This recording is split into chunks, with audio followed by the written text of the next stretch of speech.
ऐसा लड़का जिसने अपने पिताजी की मदद करने के लिए अपने कॉलेज तक की पढ़ाई को छोड़ दिया था, क्योंकि उसका टारगेट डिग्री हासिल करके किसी कंपनी में दूसरों के लिए काम करने का नहीं था, बल्कि हार्ड वर्क करके दुनिया पर राज करना था। ये लड़का और कोई नहीं बल्कि मुकेश अंबानी जी थे। आज भारत के दूसरे सबसे अमीर आदमी है। आपको क्या लगता है, मुकेश अंबानी जी रातों रात अमीर बने? ऐसा बिल्कुल नहीं है। उन्होंने भी उसी तरह मेहनत की जिस तरह एक बिजनेसमैन को मेहनत करनी चाहिए। बिजनेसमैन की तरह ही उन्होंने अपने टारगेट सेट किए और उसके अकॉर्डिंग काम किया। आज की इस वीडियो में हम आपको मुकेश अंबानी जी की सक्सेस स्टोरी के बारे में बताएंगे। किस तरह उन्होंने अपने बिजनेस माइंडसेट के चलते आज पूरी दुनिया में धाक जमा रखी है। इस वीडियो से पहले हमने गौतम अडानी जी की सक्सेस स्टोरी के बारे में आपको बताया था। अगर आपने अभी तक वो वीडियो नहीं देखी है तो उसका लिंक डिस्क्रिप्शन बॉक्स में आपको मिल जाएगा। क्लिक करके इस वीडियो को एक बार जरूर देख लें। उसमें हमने आपको गौतम अडानी जी की फर्स्ट से लेकर आज तक की जर्नी के बारे में बताया है। तो चलिए वीडियो में आगे बढ़ते हैं। मुकेश अंबानी जी का जन्म 19 अप्रैल 1957 को अदेन शहर में हुआ था। उनकी माता जी का नाम कोकिलाबेन और उनके पिताजी का नाम धीरूभाई अंबानी था। धीरूभाई अंबानी जी ने अपनी लाइफ में बहुत सारे स्ट्रगल को फेस करते हुए रिलायंस जैसी बड़ी कंपनी की शुरुआत की। उन्होंने अपने स्ट्रगल के फेज में 300 रुपए में पेट्रोल पंप पर काम किया था, लेकिन उन्होंने मार्केट वैल्यू को समझते हुए उसके अकॉर्डिंग ही काम करना शुरू किया। मुकेश अंबानी जी ने अपनी शुरुआती पढ़ाई मुंबई के हिल वेस्ट हाई स्कूल से की, जिसके बाद उन्होंने अपनी ग्रेजुएशन की पढ़ाई केमिकल इंजीनियर सब्जेक्ट में मुंबई के केमिकल इंडस्ट्रियल इंस्टीट्यूट से पूरी की और आगे की पढ़ाई करने के लिए ये अपने पिताजी की सहमति से अमेरिका चले गए। वहां पर उन्होंने स्टैनफोर्ड यूनिवर्सिटी में एडमिशन ले लिया। लेकिन मुकेश अंबानी जी का इंटरेस्ट बिजनेस में बहुत ज्यादा था। उस समय उनकी फाइनेंशियल सिचुएशन अच्छी नहीं थी, लेकिन उनके पिताजी को उस समय पॉलिस्टर का लाइसेंस गवर्नमेंट से मिल गया था। जब ये बात मुकेश अंबानी जी को पता चली तो उन्होंने अपने पिताजी के साथ कंधे से कंधे मिलाकर काम करने का डिसीजन लिया। उसके बाद उन्होंने स्टैनफोर्ड यूनिवर्सिटी से भारत वापस आने की डिसीजन लिया और बीच में ही अपने कॉलेज की पढ़ाई को छोड़ दिया। मुकेश अंबानी जी के डिसीजन को उनके पिताजी ने मान लिया और उन्होंने रिलायंस इंडस्ट्री के बोर्ड मेंबर में उन्हें शामिल कर लिया। इस वक्त तक मुकेश अंबानी जी केवल 18 साल के थे और इतनी कम उम्र में बिजनेस के फील्ड में उतरना कोई आसान काम नहीं था। मुकेश अंबानी की एक भाई है जिनका नाम अनिल अंबानी है। इन दोनों ने ही अपने पिता के कारोबार में सहायता करना शुरू कर दिया, लेकिन दोनों भाइयों के बीच धीरे धीरे संपत्ति को लेकर विवाद बढ़ने लगा। दोनों ही सोचते थे कि पिता की बिजनेस को बढ़ाने के पीछे उनके अकेले का ही हाथ है, लेकिन धीरूभाई अंबानी के कहने पर दोनों को हमेशा मना लिया जाता था। लेकिन किस्मत को कुछ और ही मंजूर था। समय आया 2 जुलाई 2002 का, जब मुकेश अंबानी जी के पिता देहांत हो गया। पिता की मौत के बाद दोनों के बीच लड़ाई झगड़े और भी बढ़ने लगे। अब उन दोनों को समझाने वाला कोई नहीं था। अपने दोनों बेटों के बीच धीरूभाई अंबानी की संपत्ति का बंटवारा होना था। अनुमान लगाया जा रहा था कि मुकेश अंबानी को पेट्रोलियम से जुड़ी कंपनियां मिलने वाली है, क्योंकि उन्होंने इस फील्ड में काफी अधिक मेहनत की थी। वो दिन रात अपने पिताजी के साथ पेट्रोलियम कंपनी को टॉप कंपनी बनाने पर काम किया करते थे। वैसे तो कम्युनिकेशन के फील्ड में भी मुकेश अंबानी अपना पूरा योगदान दे रहे थे और वो चाहते थे कि इस फील्ड में मौजूद ऑरकॉम कंपनी उनको मिल जाए, लेकिन उनके भाई अनिल अंबानी ऐसा नहीं चाहते थे। उन्होंने ऑरकॉम कंपनी मुकेश अंबानी को देने से मना कर दिया। दोनों के बीच इतनी अधिक लड़ाई हो चुकी थी कि वो एक दूसरे से बात तक नहीं किया करते थे।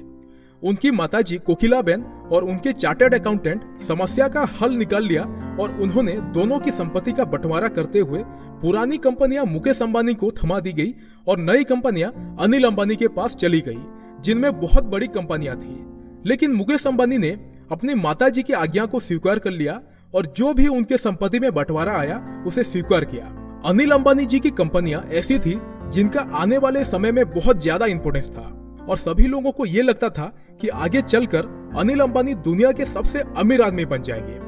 और हुआ भी कुछ ऐसा। अनिल अंबानी भारत के सबसे अमीर आदमी बन गए, यहाँ तक कि वो दुनिया के 6 सबसे अमीर आदमियों की श्रेणी में आने लगे। वो कहते हैं ना, जब इंसान के पास जरूरत से ज्यादा पैसे आ जाते हैं तो नए नए शौक पालने लगता है। ऐसा ही कुछ अनिल अंबानी जी के साथ भी हुआ। उन्हें लगने लगा था कि अब उन्हें दुनिया का सबसे अमीर आदमी बनने से कोई नहीं रोक सकता। वो अपने पैसे का अब गलत इस्तेमाल करने लगे। जैसे महंगे महंगे जेट्स में घूमना और लग्जरी गाड़ियां खरीदना। और एक समय ऐसा आया कि उन्हें लगातार हर बिजनेस में फेलियर का सामना करना पड़ा। वहीं दूसरी तरफ मुकेश अंबानी जी ने फालतू की चीजों में पैसे वेस्ट करने के बजाय अपने बिजनेस में पैसे को इन्वेस्ट किया और अपना फुल फोकस सक्सेसफुल इंसान बनने में लगा दिया। मुकेश अंबानी ने अपने पिता के साथ काम करते हुए 1996 में एक कंपनी की स्थापना की थी जिसका नाम नेटवर्क 18 था, लेकिन 2006 में उन्होंने इस कंपनी को प्राइवेट से लिमिटेड में चेंज कर दिया। इस कंपनी की मार्केट वैल्यू बढ़ाने के लिए मुकेश अंबानी जी ने ऐसा किया था और कुछ ही समय बाद यह कंपनी काफी पॉपुलर भी हो चुकी थी और शेयर मार्केट में भी इस कंपनी ने अच्छी धूम मचाई थी। इसके बाद धमाकेदार शुरुआत होती है 2007 में। उन्होंने उसी समय जियो कंपनी की शुरुआत की। उस समय जियो को कोई नहीं जानता था क्योंकि मार्केट में यह कंपनी पहली बार आई थी। मुकेश अंबानी जी को 8 साल तक इस कंपनी को आगे बढ़ाने के लिए स्ट्रगल करना पड़ा, लेकिन 2015 आते ही धीरे धीरे लोग जियो की तरफ शिफ्ट होने लगे और मार्केट में चारों तरफ जियो नाम की धुन बजने लगी थी। इसके चलते अनिल अंबानी जी की कंपनी रिलायंस कम्युनिकेशन पूरी तरह से डूब चुकी थी। मुकेश अंबानी जी को कम्युनिकेशन की फील्ड का अच्छा नॉलेज था। वो धीरे धीरे लोगों की साइकोलॉजी जान चुके थे कि आखिर लोगों को चाहिए क्या। उन्होंने लोगों को जियो की सिम खरीदने पर अच्छे अच्छे ऑफर देना शुरू किया, जिसके चलते जो लोग दूसरी कंपनी से जुड़े हुए थे उन्होंने जियो की तरफ टर्नओवर कर लिया। एक रीजन ये भी था कि 2015 में भारत में केवल 3G सेवा ही थी, लेकिन जियो ने लोगों को 4G सर्विस प्रोवाइड करके लोगों को चौंका दिया था। हम सभी जानते हैं कि भारत में लोगों को मुफ्त की चीजें बहुत पसंद आती है। मुकेश अंबानी जी ने स्टार्टिंग में लोगों को फ्री में सिम प्रोवाइड की और हर यूजर को 4 GB डाटा प्रतिदिन दिया जाता था। लेकिन क्या आपने कभी सोचा है कि मुकेश अंबानी जी के दिमाग में जियो सिम को लॉन्च करने का आइडिया कहां से आया? ये आइडिया उन्हें उनकी बेटी से ही मिला है। मुकेश अंबानी जी की एक बेटी है जिसका नाम ईशा अंबानी है। उन्होंने अपने ग्रेजुएशन अमेरिका से पूरी की हुई है, लेकिन 2011 में छुट्टियों के चलते वो अपने घर आई हुई थी और उस समय भारत में इंटरनेट यूज करने वालों की संख्या बहुत ही कम थी, क्योंकि उस समय इंटरनेट इतना महंगा था कि हर कोई उसे खरीद नहीं सकता था। ईशा अंबानी ने अपने पिताजी से शिकायत की कि उसके घर का इंटरनेट बिल्कुल भी अच्छा नहीं चलता है। साथ ही उनके बेटे ने भी अपने पिताजी को आइडिया दिया कि आने वाले समय में अगर वो लोगों की इंटरनेट से जुड़ी समस्या को सॉल्व कर देते हैं तो कम्युनिकेशन के फील्ड में वो काफी आगे जा सकते हैं। मात्र 83 दिन के अंदर जियो ने 5 करोड़ से ज्यादा लोगों को अपने साथ जोड़ लिया था। जब तक जियो का 1 साल पूरा हुआ तब रिलायंस जियो के पास 15 करोड़ से भी ज्यादा यूजर्स हो चुके थे। असली धमाका मुकेश अंबानी जी ने 2019 में किया। उन्होंने फ्री में सिम प्रोवाइड करने के साथ साथ मोबाइल फोन भी लोगों को प्रोवाइड करवाने का काम शुरू कर दिया, जिसका परिणाम ये हुआ कि देश के कोने कोने तक जियो की सिम और फोन पहुंच चुका था। एक गरीब आदमी भी इंटरनेट सुविधा का इस्तेमाल कर सकता था। 2020 में जियो ने सभी कंपनियों को पीछे छोड़ते हुए भारत की सबसे बड़ी टेलीकॉम कंपनी बन गई। कॉलर्स टीवी के साथ मिलकर रिलायंस ने रिलायंस टीवी ऐप को लॉन्च कर दिया और उसके माध्यम से ये इंडस्ट्री भी काफी हद तक आगे बढ़ रही है। आज रिलायंस के कारोबार इतना ज्यादा बढ़ चुका है कि इसमें काम करने वाले लोगों की संख्या लगभग 2.5 लाख के आसपास है। रिलायंस के सक्सेसफुल होने के पीछे सबसे बड़ा रीजन मुकेश अंबानी जी है, जिन्होंने सही समय पर सही डिसीजन लिए और अपने बिजनेस को देश के कोने कोने तक फैला दिया है। आज के समय में ऐसा कोई भी फील्ड नहीं है जहां पर रिलायंस इंडस्ट्री की धाक नहीं है। रिलायंस कंपनी की 50% हिस्सेदारी मुकेश अंबानी जी के पास है और 50% शेयर होल्डर की है। क्या उनके मन में कभी ऐसा विचार नहीं आया होगा कि उनके पास पुरानी कंपनियां हैं तो वो कभी भी सक्सेसफुल नहीं हो सकते हैं? उन्होंने अपनी लाइफ में अपने टारगेट सेट किए और उनको अचीव करने के लिए रात दिन एक कर दिया। इसका रिजल्ट ये है कि आज भारत ही नहीं बल्कि विदेशों में भी अंबानी परिवार की अमीरी से पहचान होती है। मुकेश अंबानी जी अपने पूरे परिवार के साथ मुंबई में एंटिलिया नाम के एक प्राइवेट घर में रहते हैं। ये दुनिया का सबसे महंगा प्राइवेट घर है जिसमें 27 मंजिला बनी हुई है और इसकी कीमत लगभग 52 अरब से भी ज्यादा की है। मुकेश अंबानी जी के पास 170 से ज्यादा गाड़ियों की कलेक्शन है, जिनमें टॉप क्लास की गाड़ियां हैं जिनकी कीमत करोड़ों रुपए में है। मुकेश अंबानी जी का घर इतना बड़ा है कि यहाँ पर 600 से भी ज्यादा लोगों का स्टाफ है जो इस घर को देखरेख का काम करता है। मुकेश अंबानी जी की सक्सेस में कहीं ना कहीं उनकी पत्नी नीता अंबानी जी का भी हाथ है, जो आज उनके साथ कंधे से कंधे मिलाकर रिलायंस इंडस्ट्री को आगे बढ़ा रही है। नीता अंबानी जी मुंबई इंडियंस टीम की मालकिन है। मुकेश अंबानी जी ने उस कहावत को सच कर दिया है कि एक सक्सेसफुल इंसान के पीछे एक औरत का हाथ होता है। मुकेश अंबानी जी को बिजनेस के फील्ड में कई पुरस्कारों से सम्मानित किया जा चुका है, जिसमें से सबसे पहला पुरस्कार उन्हें 2000 में ऑनेस्ट एंड यंग इंडिया की ओर से ऑनेस्ट एंड यंग एंटरप्रेन्योर का पुरस्कार मिला था, क्योंकि उन्होंने कम उम्र में ही अपने बिजनेस को काफी आगे पहुंचा दिया था। दूसरा पुरस्कार उन्हें 2004 में टोटल टेलीकॉम की तरफ से world communication award for the most influential person in telecommunication का दिया गया था, क्योंकि उन्होंने कम्युनिकेशन की फील्ड में भी सफलता प्राप्त करना शुरू कर दिया था। 2007 में उन्हें United state India business council leadership award से सम्मानित किया गया था। 2010 में उन्हें फाइनेंशियल क्रॉनिकल की ओर से दिया गया business of the year award से सम्मानित किया गया था। ये भारत की एकमात्र ऐसे व्यक्ति थे जिन्हें इस अवार्ड से सम्मानित किया गया था। 2014 में उन्होंने दुनिया के सबसे अमीर इंसानों की सूची में 36वां स्थान प्राप्त किया था, जिस वजह से उन्हें सम्मानित किया गया था। 2016 में मुकेश अंबानी जी को केमिकल हेरिटेज फाउंडेशन की तरफ से ओथमर गोल्ड मेडल से सम्मानित किया गया। मुकेश अंबानी जी अमीर होने के साथ साथ ही दयालु प्रवृत्ति के इंसान हैं। आज भी बड़े बड़े ट्रस्ट से जुड़े हुए हैं।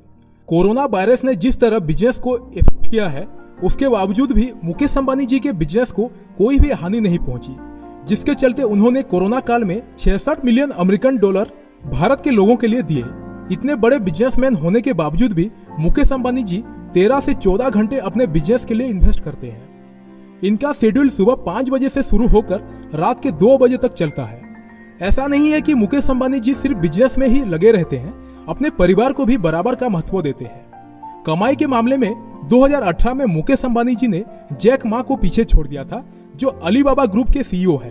पिछले 4 सालों से ये लगातार भारत के सबसे अमीर व्यक्तित्व की सूची में पहले स्थान पर बने हुए थे, लेकिन 2022 में गौतम अडानी जी भारत के सबसे अमीर आदमी बन गए और मुकेश अंबानी जी भारत के दूसरे सबसे अमीर आदमी हैं। जून 2020 में दुनिया भर के अमीर व्यक्तियों की फोर्ब्स की सूची में मुकेश अंबानी जी ने पहली 10 व्यक्तियों में जगह बनाई और ऐसा करवाने वाला एकमात्र इंडियन थे। पहली बार किसी भारतीय ने टॉप 10 में जगह बनाई थी। ये कहना गलत नहीं होगा कि मुकेश अंबानी जी को उनके पिता की संपत्ति मिली थी, लेकिन उनके पास जो भी प्रॉपर्टी थी वो सभी ओल्ड प्रॉपर्टी थी, जिसका फ्यूचर में इतना स्कोप नहीं था। लेकिन उसके बाद भी उन्होंने अपने मेहनत से आज रिलायंस इंडस्ट्री को दुनिया भर में पॉपुलर कर दिया है। अपने बिजनेस को सक्सेसफुल बनाने के लिए उन्होंने अपने लाइफ में 5 सीक्रेट फॉलो किया है, जिनको हर व्यूअर्स को जानना जरूरी है, ताकि वो अपनी लाइफ में बिजनेस की फील्ड में सक्सेसफुल हो सके। मुकेश अंबानी जी का भारत का सबसे अमीर आदमी बनने का सपना ऐसे ही पूरा नहीं हो गया है। उन्होंने अपने लाइफ में काफी हार्डवर्क किया है। लाइफ में हार्डवर्क के साथ साथ आपके अंदर साहस होना चाहिए। अगर मुकेश अंबानी जी के अंदर साहस नहीं होता तो उनकी लाइफ में बहुत सारे ऐसे सिचुएशन आई थी जिनमें उन्हें फेलियर का सामना करना पड़ा था, लेकिन उन्होंने उसको हैंडल करते हुए नेक्स्ट टाइम इंप्रूवमेंट वाली पॉलिसी को अपनाया। दूसरा सीक्रेट है हार्डवर्क। लाइफ में कुछ बड़ा अचीवमेंट करने के लिए आपको हार्डवर्क तो करना होगा। बिजनेस एक ऐसा फील्ड है जिसमें आप कम दूरी की दौड़ लगाकर सक्सेसफुल नहीं हो सकते। ये एक मैराथन है जिसके लिए आपको लंबी दौड़ लगानी होगी। मुकेश अंबानी जी ने अपने लाइफ से इम्पॉसिबल वर्ड को खत्म कर दिया था। इसीलिए अगर आप भी अपने लाइफ में सक्सेसफुल होना चाहते हैं तो अपने इम्पॉसिबल नाम का चीज को खत्म कर दें। तीसरा सीक्रेट है प्रॉब्लम्स को फाइंड करके उनको इम्प्रूवमेंट करने पर वर्क करना। आप जिस प्रॉब्लम को सॉल्व करना चाहते हैं उसका पता लगाना जरूरी है। अंबानी जी ने जब देखा कि स्लो एंड इंटरप्ट वाली ब्रॉडबैंड कनेक्टिविटी के कारण देश में एक बड़ी प्रॉब्लम है, तब वे 4G ब्रॉडबैंड सेवा के साथ जियो प्लेटफॉर्म को लेकर आए। उन्होंने महंगे और समय बर्बाद करने वाले ब्रॉडबैंड इंटरनेट कनेक्शन की प्रॉब्लम को सॉल्व कर दिया। इसीलिए आपको भी अपनी लाइफ में सबसे पहले प्रॉब्लम्स को फाइंड करना है, इसके बाद उनको किस तरह से किया जाए इसके बारे में पता लगाना है। चौथा है रिस्क लेना सीखो। रिस्क लेने वाला ही इतिहास बदलता है। रिस्क उठाने वाला व्यक्ति वो होता है जो किसी चीज का इन्वेंशन और उसकी क्रिएशन करता है जिसकी दुनिया को जरूरत होती है, और वो करोड़ों लोगों को खुशियां देता है। अंबानी जी ने लाइफ में रिस्क लेने से कभी भी अपने कदम पीछे नहीं हटाए। चाहे वो स्टैनफोर्ड की पढ़ाई को बीच में छोड़कर अपने पिता के बिजनेस में हेल्प करने की डिसीजन था, या दुनिया की सबसे बड़ी पेट्रोलियम रिफाइनरी की शुरुआत करना था, उन्होंने हर चैलेंज को फेस किया है। पांचवा है लाइफ में बड़ा टारगेट सेट करके उसे अचीव करने का प्रयास करें। मुकेश अंबानी जी के पिताजी धीरूभाई अंबानी ने 5100 से रिलायंस इंडस्ट्री की शुरुआत की थी। जब मुकेश अंबानी जी ने इस कंपनी के साथ काम करना शुरू किया था, उस समय तक कंपनी की मार्केट वैल्यू 540 थी। ये समय 1980 का था। किसी ने भी नहीं सोचा होगा कि 42 साल के अंदर कोई रिलायंस इंडस्ट्री को जीरो से टॉप पर पहुंचा देगा। इसका पूरा श्रेय मुकेश अंबानी जी को ही जाता है। उन्होंने अपने लाइफ में एक टारगेट सेट कर लिया था कि इस इंडस्ट्री को दुनिया की टॉप कंपनी में शामिल करना है। उन्होंने दिन रात एक करके आज इस मुकाम हासिल कर लिया। आपको ये जानकर हैरानी होगी कि रिलायंस इंडस्ट्री ने अपनी पूरी फाइनेंशियल कैपिटल छोटे छोटे इन्वेस्टर से बनाई है। पांचवा और लास्ट सीक्रेट जिसे मुकेश अंबानी जी ने फॉलो किया और आप लोगों को भी फॉलो करना चाहिए, वो है सहानुभूति रखना। सहानुभूति का अर्थ है आप जहां पर भी काम कर रहे हैं, आपके नीचे जितने भी लोग काम कर रहे हैं, आपको सभी को बराबर लेकर चलना है। मुकेश अंबानी जी आज अमीर इंसान बनने का मुकाम हासिल कर पाए हैं, उसके पीछे कहीं ना कहीं वजह उनकी सहानुभूति रही है, क्योंकि अपने कंपनी में काम करने वाले हर एक एम्प्लॉय से कनेक्टेड रहते हैं, हर एक एम्प्लॉय की बातों को समझते हैं। 2012 में मुकेश अंबानी जी ने $240 मिलियन के अपने सालाना वेतन को अपने कर्मचारियों को देने का डिसीजन लिया था। ऐसा कोई भी लीडर नहीं है जो इतना बड़ा डिसीजन ले सके और अपने वर्कर के लिए इतनी सहानुभूति रख सके। अगर आप भी अपने लाइफ में इन सीक्रेट्स को फॉलो कर लेते हैं तो आपको भी लाइफ में सक्सेसफुल होने से कोई नहीं रोक सकता। मुकेश अंबानी जी की लाइफ स्टोरी से हमें यह चीज सीखने को मिलती है कि जब तक हम कुछ बड़ा अचीव नहीं कर लेते तब तक हम अपनी अमीरी को प्रदर्शित नहीं करना चाहिए। अगर अनिल अंबानी भी मुकेश अंबानी जी की तरह सोचते और सोच समझकर अपने पैसे का इन्वेस्टमेंट करते तो आज वो दुनिया के सबसे अमीर आदमियों के लिस्ट में शामिल होते। दोस्तों, उम्मीद है आपको मुकेश अंबानी जी की सक्सेसफुल लाइफ स्टोरी काफी पसंद आई होगी। आप हमें कमेंट बॉक्स के माध्यम से बता सकते हैं कि आपको उनकी स्टोरी में ऐसा कौन सा मूवमेंट अधिक पसंद आया जो हर किसी को मोटिवेट करता है। वीडियो की एंड में यही कहेंगे, अगर आपको कुछ बड़ा हासिल करना है तो उसके लिए आपको हार्ड वर्क तो करना ही होगा, क्योंकि कहा जाता है हार्डवर्क ही वो सक्सेस की चाबी है। धन्यवाद।